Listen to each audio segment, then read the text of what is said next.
परम शाही सम्राट आचार्य गुरुवर विराग सागर जी महाराज की, पट्टाधीश आचार्य विशुद्ध सागर जी महाराज की, अहिंसा में विश्व धर्म की, दिलवाणी माता की जय। बोलिए बरासो वाले बाबा की बोलिएगा, जय बोलिएगा। समूह शरण में लगी 12 सभाओं में प्रथम प्रकोष्ठ मुनि राजों के प्रकोष्ठ में करधर परमेशी के रूप में विराजमान मेडिटेशन उपाध्याय भगवान संत सागर जी महामुनि राज की जय हो, समस्त उपाध्याय संघ की जय हो। हे भगवान आत्मा, जिस समोसण में हम बैठे हैं वो समोसण भगवान मुनि सुब्रतनाथ का है,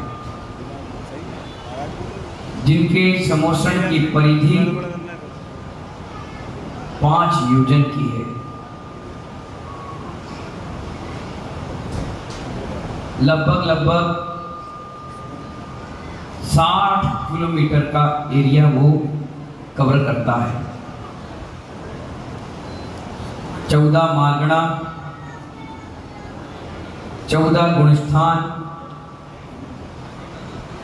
7 तत्व,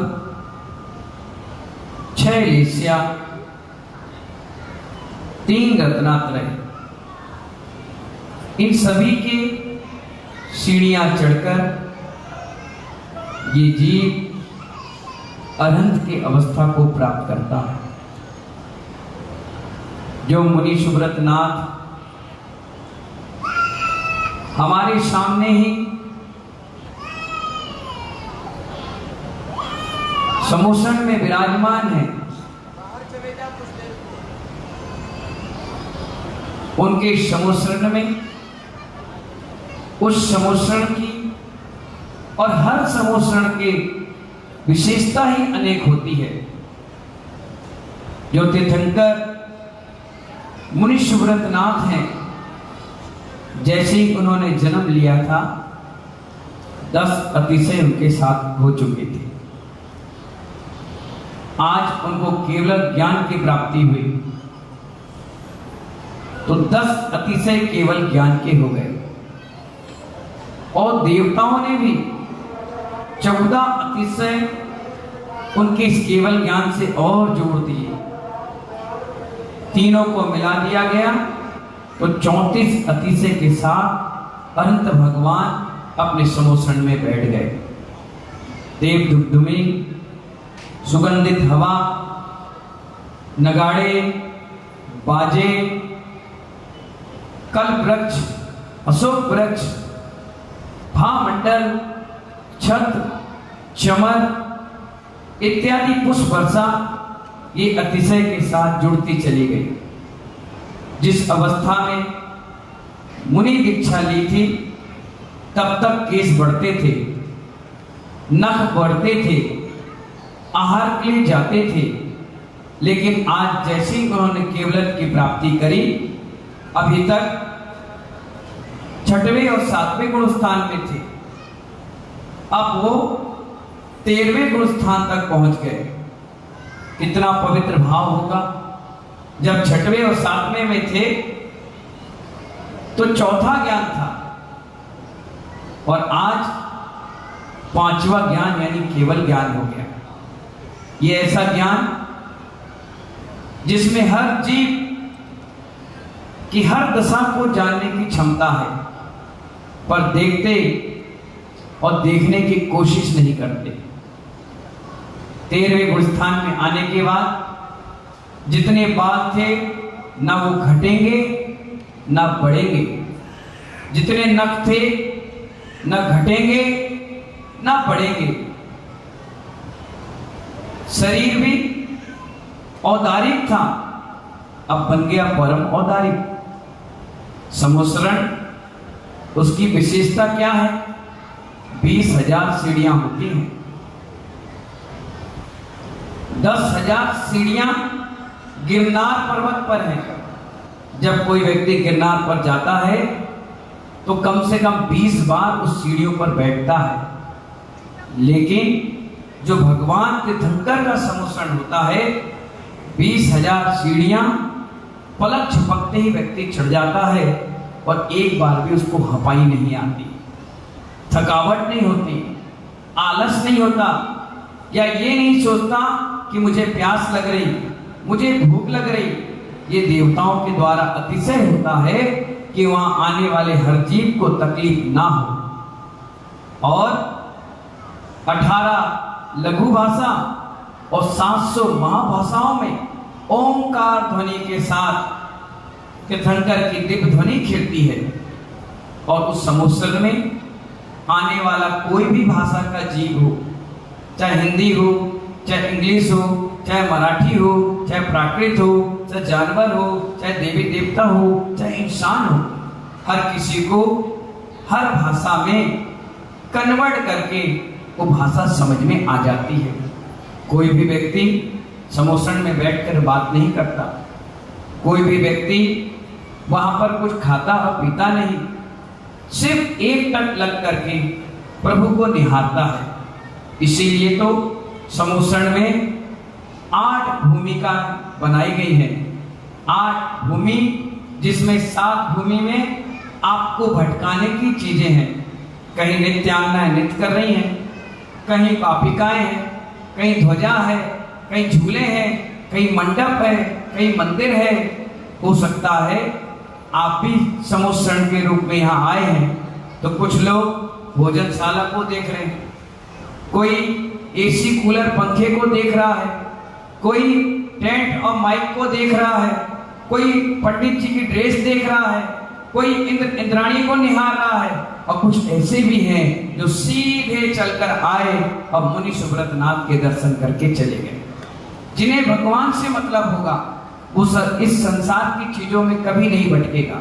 कोई बात भी कर रहा होगा तो इशारा से कहेगा अभी वाणी चल रही है भगवान की, डू नॉट डिस्टर्ब, आप हमें डिस्टर्ब ना करें। और समोसन की महत्ता देखिए, गर्भवती महिला जिसके पूरे 9 माह चल रहे हैं, 9 माह चल रहे हैं और वो प्रवेश कर जाए और बिल्कुल टाइम आ चुका है कि बच्चा अब हो जाएगा, फिर भी देखिए उस अतिशय से देवों द्वारा वहां ऐसा माहौल बना देते हैं कि जब तक वो महिला रहेगी वो बच्चे को जन्म वहां नहीं दे पाएगी। किसी को प्यास लग रही होगी तो पानी की बोतल लेकर के वो समोसन में नहीं बैठेगा, उसे प्यास ही नहीं लगेगी। वहां का एटमॉस्फेयर और मौसम ऐसा हो जाएगा, ना भूख लगेगी ना प्यास। यहां तक कि कितना बड़ा अतिशय है तीर्थंकर का, उस समोसन का, अगर किसी की मृत्यु भी आ गई है और वो समोसन में प्रवेश कर गया तो वो उस स्थान पर मर नहीं सकता। इतना बड़ा अतिशय और चमत्कार तीर्थंकर के समोसन में होता है। वहां पर कोई भी व्यक्ति कुर्सी पर नहीं बैठता, वहां कोई भी व्यक्ति डाइनिंग टेबल लगाकर नहीं बैठता, वहां कोई भी व्यक्ति सोफा सेट पे नहीं बैठता। नाम ही उस चीज का है समोह शरण, समान है जिसकी शरण। मुनि भी हैं तो जमीन पर बैठते हैं, आरिका भी है तो जमीन पर बैठती है। तीर्थंकर के जितने भी अनुयायी आएंगे, देवी देवता, मुनि, आरिका, त्रियंच, जानवर, सांप, नेवला, जितने भी संगी पंचेंद्री, संगी जिनका मन है, ऐसे जानवर प्रवेश करेंगे। लाखों की संख्या में आते हैं, लेकिन वहां पर कोई भी ऊंच और नीच वाला भेद नहीं, सभी अपने कोटे पर क्रमशः बैठ जाते हैं। लेडीज में लेडीज, जेंट्स में जेंट्स, बच्चों में बच्चे, बूढ़े में बूढ़े, अलग अलग सिस्टम के साथ वहां बैठ जाते हैं। समोसन इतना सुंदर होता है, उसकी नींव चंद्रकांट मणि में होती है।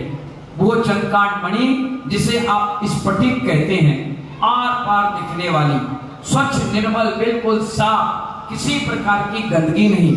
अगर समोसन को आपने देख लिया, समझ जाओ वास्तु का सबसे बड़ा उदाहरण समोसन है। आग्नेय में आग है, ईशान में जल है, जहां जिसकी जो व्यवस्था है उस स्थान पर उसको रखा जाता है। यहां तक कि सैकड़ों देवी देवताओं से आष्टासिक वो समोसन होता है। उस समोसन की महत्ता इतनी है कि करोड़ों लोग भी उसमें आ जाएं तो वो छोटा नहीं पड़ता, अपितु जितने लोग आ जाएं, जितने चले जाएं, वो संकुचित और विस्तार हो जाता है। लेकिन किसी को तकलीफ या किसी प्रकार की हीन भावना उसमें नहीं होती।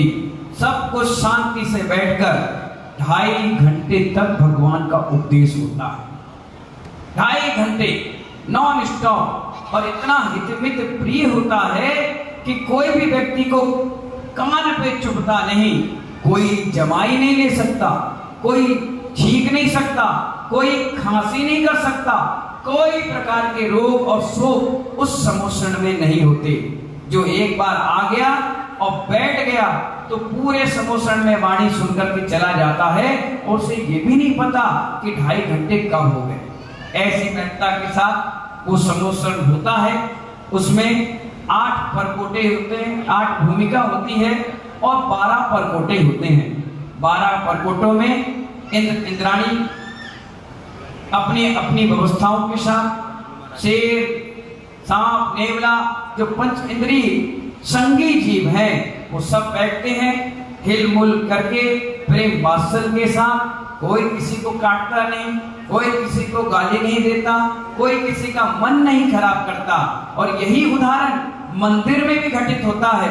जैसे सम्मोषण मंदिर का ही प्रतीक है या मंदिर सम्मोषण का प्रतीक है, इसीलिए मंदिर में जब हम जाएं तो एक दूसरे को नहीं देखें, एक दूसरे से फालतू की चर्चा ना करें, किसी की बुराई भलाई राग देश ईर्षा भाव ना करें, क्योंकि जैसा सम्मोषण है वैसा ही मंदिर उसका रूप है। इसीलिए तो सम्मोषण में 3 पीठिका होती है, तो हम सब लोग मंदिर में वेदी भी 3 पीठिका की बनाते हैं। मंदिर में हमारे यहाँ शिखर होता है और भगवान के सम्मोषण में अशोक वृक्ष होता है, और जो अशोक वृक्ष होता है वो तीर्थंकर के शरीर की ऊंचाई से 12 गुना होता है। 12 गुना का मतलब अगर मुनि सुब्रतनाथ की 20 हाथ की ऊंचाई है तो 12 गुना कर दो, कितना हुआ? कितना हुआ है? 240। कितना? 240 हाथ ऊंचा शिखर होना चाहिए। अगर एक हाथ कम है तो वास्तु दोष चालू हो गया। मूलनायक प्रतिमा अगर 5 फुट की है तो 61 फुट का शिखर बनना अनिवार्य है। अगर 3 फुट की है तो 36 फुट का शिखर 36 फुट का शिखर बनेगा। 1 फुट की प्रतिमा है तो 12 गुना यानी 12 फुट का शिखर बनना अनिवार्य है। अगर कम बनाते हो तो दोष लगेगा, ज्यादा बनाने में कोई दोष नहीं है, क्योंकि जिस स्थान से भगवान केवल ज्ञान की प्राप्ति करते हैं वो वृक्ष अशोक वृक्ष के रूप में, एक प्रत्याहार के रूप में होता है। अब हम मंदिर में इतना बड़ा वृक्ष तो लगा नहीं सकते, इसीलिए हम सभी लोग शिखर बनाते हैं, और शिखर प्रसिद्धि का प्रतीक होता है। इसीलिए तो जो शिखर को देखता है उसके घर में कभी शोक नहीं होता है। इसलिए मंदिर पर शिखर बनाया जाता है, जितनी बड़ी प्रतिमा उससे 12 गुना। और इसीलिए हर मंदिर में भगवान की दिग्ध्वनि तो खिल नहीं सकती, इसीलिए हर मंदिर में 10 मिनट के स्वाध्याय की चर्चा जरूर होती है। वो इसलिए होती है कि मंदिर कहीं खंडर ना बन जाए, कहीं वहां 2 शब्द मां जिनवाणी के होना बंद ना हो जाए। इसलिए दिग्ध्वनि के रूप में वहां अगर नगर में कोई विद्वान है तो उनकी वाचना, या साधु हैं तो उनके मंगल प्रवचन, और नहीं है तो श्रावक श्रेष्ठी जो कोई अच्छा ज्ञानी हो, तत्व को जानता हो, मां जिनवाणी का स्वाध्याय करता है, कुछ स्थान पर बैठाकर उस मंदिर में 10 मिनट का ज्ञान अर्जन जरूर होता है। और अगर नहीं है कोई तो वहां पर स्तोत्र पाठ, पाठावली, मंत्र आराधना, जाप इत्यादि अनुष्ठान चलते रहते हैं। तो महानुभाव इतना कुछ सुंदर तरीके से व्यवस्थित वो मानस्तंभ होता है, वो सम्मोषण होता है। उस सम्मोषण में जैसी 20,000 सीढ़ियां आप पार करते हो, सबसे पहला आपको मानस्तंभ मिलता है। और मंदिर में मान स्तंभ होना अति आवश्यक है। जिस मंदिर में मान स्तंभ नहीं होता है वो मंदिर पूर्णता को प्राप्त नहीं होता। इसलिए सबसे पहले सुंदर मनोहर अति शुभ कारक मान स्तंभ नाप तौल करके मंदिर पे स्थापित किया जाता है, जिस पर आने वाले हर आगंतुक व्यक्ति दर्शन करके लाभ लेते हैं। और इस समोसर में जैसे चक्रवर्ती के पास 14 रत्न 9 निधियां होती हैं, ऐसी वो निधियां सैकड़ों की तादाद में समोसरण के मान स्तंभ के उस नींव के पत्थर पर डली होती हैं। तीर्थंकर के समोसरण में जब चक्रवर्ती अपने लाव लश्कर के साथ जब पहुंचता है तो वो देखता है कि बताओ, जिस निधि को मैं अपनी छाती से चिपका कर घूम रहा हूं, जिस कारण लोग मुझे चक्रवर्ती कहते हैं, वो निधियां तो यहाँ जमीन में डली हुई हैं। तो सोचो, जिसके दर्शन में करने जा रहा हूं वो कितना बड़ा बलशाली प्रभावशाली व्यक्तित्व है। इसीलिए उसका मान उस मान स्तंभ को देखकर ही गलित हो जाता है। और गलित होते ही वो अंदर जाकर किंकर की भांति, जैसे आपके घर में काम करने वाला नौकर होता है, वो चक्रवर्ती भी भगवान के समोसण में जाकर चुपचाप साइलेंट बैठ जाता है। और ना जाने कितने चक्रवर्ती ऐसे तीर्थंकर के समोसण में होंगे जिनको इतना घमंड था कि मेरे पास पैसा है, दौलत है, और उस समोसण में आने के बाद बिल्कुल साइलेंट बैठ जाता है कि जिस दौलत पर मैं घमंड कर रहा हूँ वो दौलत यहाँ जमीन में डली है, फिर भी तीर्थंकर उसको स्पर्श नहीं कर रहे हैं। इतना बड़ा विरक्ति का भाव उन तीर्थंकर के अंदर होता है। वहां समोसरण के बाद धर्म चक्र होता है। उस धर्म चक्र के 1000 देवी देवता रक्षक देव के रूप में रक्षा करते हैं। आगे बढ़ते चले तो हमें 8 भूमिकाएं मिली। भूमि में 7 भूमि अलग अलग तरीके की हुई। 8वीं श्री मंडप भूमि है जहाँ 12 सभाएं, और सभा के बाद 3 पीठिका, और तीसरी पीठी में महानुभाव, पहली पीठी में तीर्थंकर प्रभु, दूसरे में अनंत केवली, मुख केवली, उपसर केवली, सुत केवली, और उनके साथ साथ गणधर भगवान विराजमान होते हैं। और जिन मुनि सुब्रत नाथ भगवान का हम पंचगणा कर रहे हैं उनके 18 गणधर थे, यहाँ तो सिर्फ 2 हैं। इन्हीं में 9 की कल्पना आप कर लीजिए। 18 गणधर, और 18 गणधर में भी एक मुख्य गणधर थे जिनका नाम था मल्ली। क्या नाम था? मल्ली। और उस श्रोता का नाम था अरिंजय। और वो श्रोता प्रथम प्रश्न करके पूछता है तीर्थंकर भगवान से, और आंसर देते हैं वो मल्ली नाम के गणधर। और बाकी 17 शेष गणधर, जबकि क्वालिटी सबकी एक जैसी है, लेकिन ज्ञानवान, प्रज्ञावान और अभिक्षण ज्ञान उपयोग उन मल्ली जी का था, इसीलिए उनको गणधर की पोस्ट दी गई। हमारे घर में भी बड़ा व्यक्ति जो होता है उसे सम्मानित दिया जाता है। जैसे परम पूज्य आचार्य समाधि सम्राट गुरुदेव विराग सागर जी महाराज ने 450 साधुओं में आचार्य विशुद्ध सागर जी को अपना पट्टाधीश बनाया। इसलिए बनाया क्योंकि वो सहज है, सरल है, चर्यावान है, ज्ञानवान है, और उपयोग शुद्ध उपयोग है। 24 घंटे ज्ञान और ध्यान में रहते हैं, बड़े प्रभावक हैं, संघ के प्रति अनुशासित हैं, और अपने गुरुदेव की प्रभावना और समर्पण भाव है। इसी को देखते हुए और प्रथम शिष्य हैं, इसलिए गुरुदेव ने भी अंत समय के कुछ घंटे पहले अपने आचार्य पद का विमोचन त्याग करके सबके सारे साधुओं को और सारी समाज को आशीर्वाद देकर सभी प्राणी मां से क्षमा बोलना और क्षमा लेना, दोनों क्रियाओं को करके, और आगरा समाज को बहुत सारा आशीर्वाद देकर के महानुभाव, गिरोह समाज के पंचगण को आशीर्वाद देकर महानुभाव, उपाध्याय वैष्णव सागर का पत्र अंतिम पढ़कर आशीर्वाद देकर के इस देह को रात्रि 2:30 पर छोड़कर हमें आशीर्वाद देकर के चले गए। ऐसे महानुभाव भगवान मुनि सुब्रत नाथ जो आज केवल ज्ञान की उस पराकाष्ठा को प्रकट कर चुके हैं, जिनके लिए उन्होंने ना जाने कितने भाव इस जीवन के छोड़ दिए थे। कभी वो हाथी बने, कभी वो शेर बने, कभी वो सांप बने, कभी वो स्त्री बने, कभी वो जेंट्स बने, कभी वो मुनि बने। कई बार उनका छन्ना उनका छंदा गया। तब जाकर के आज बड़ी मेहनत के साथ, बड़ी एकाग्र मन के साथ, बहुत बड़ी तपस्या करने के बाद उनकी इस अवस्था को उन्होंने प्राप्त किया। लाखों करोड़ों अरबों लोग इस मार्ग पर चढ़ने के लिए बढ़ते हैं, तब जाकर के एक व्यक्ति सिद्धि की प्राप्त करता है, वो होता है केवल ज्ञान। अब उनके पास गारंटी कार्ड है। अब जितनी भी आयु शेष बची है आत्मा के प्रदेश के साथ, वो अब ये समोषण लेकर के किसी के सिरफल का इंतजार नहीं, किसी के बुलावे का इंतजार नहीं, जहां पुण्य योग होगा वहीं ये समोषण जाकर रुक जाएगा।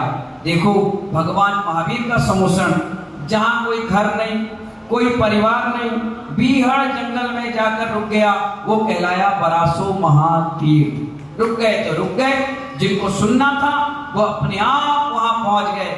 ना पोस्टर बनवाए, ना फोन करवाया, ना व्हाट्सएप फेसबुक पे वीडियो डलवाई, और सहज रूप में जिसको तीर्थंकर की वाणी सुनना था आत्महित के लिए, वो सहज रूप में पहुंच गया।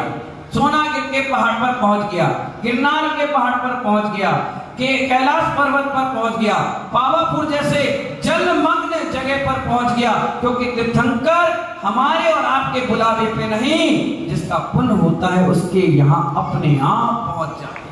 तो महानुभाव, वो समोषण लग चुका। समोषण बहारंग लक्ष्मी का प्रतीक है और अनंत चतुष्टय अंतरंग लक्ष्मी का प्रतीक है। 13वें गुण स्थान में आ चुके हैं। अब जो शेष आयु है वो पुण्य योग से महानुभाव केवल ज्ञान लेकर के प्राणी मात्र के कल्याण की भावना से वो समोषण जाएगा। जहां भी रुक गया, जहां से चला गया सो चला गया। और जिस दिन उनको लगेगा कि अब मेरी आयु शेष नहीं है, तो इस समोषण का भी त्याग कर देंगे। त्याग करने के बाद योग का निरोध करेंगे और अपने आप प्रदेश को संकुचित करके, विस्तार करके निष्क्रिय बना देंगे, और 5 हर्ष अक्षर बोलते ही उनका निर्माण इस धरती से हो जाएगा, जिसे हम मोक्ष कल्याणक कहते हैं। मेरी मंगल भावना के साथ हाथ जोड़ लेंगे सभी लोग। ओम